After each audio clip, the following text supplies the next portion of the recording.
Hi folks, welcome to 6.2 Disc and Washer Method Practice question number 6. Question number 6 says find the volume of the solid of revolution generated by rotating the region bounded by f of y equals 4 minus y in the square root and y equals 0. And we're revolving this around the y-axis.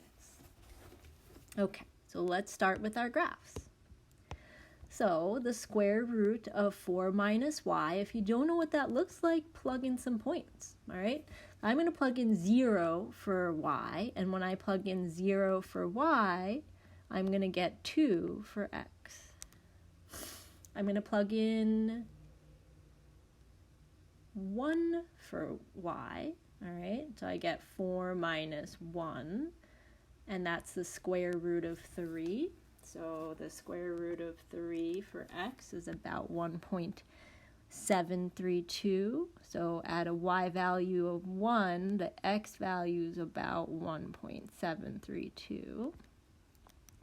Now that's kind of a gross number, so let's try plugging in some nicer numbers.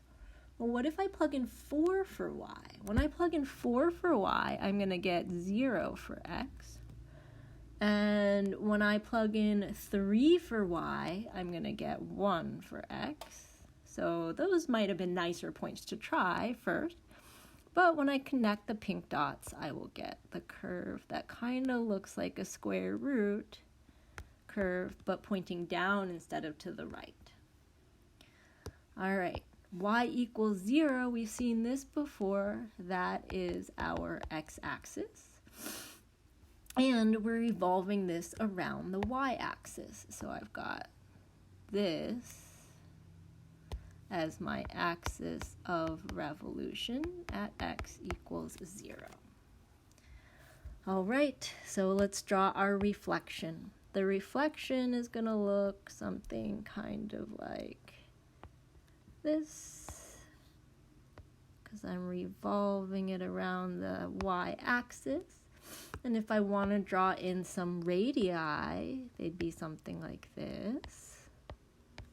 Okay. And again, I know the area of a circle is pi r squared. And those blue lines represent the radii.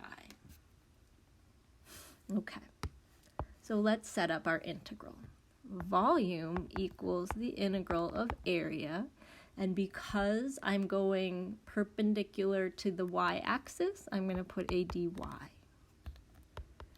That means that I need to list y values for my bounds. Well, the lowest y value I see is 0, and the highest y value I see is 4. Pi and the radius, which is this equation,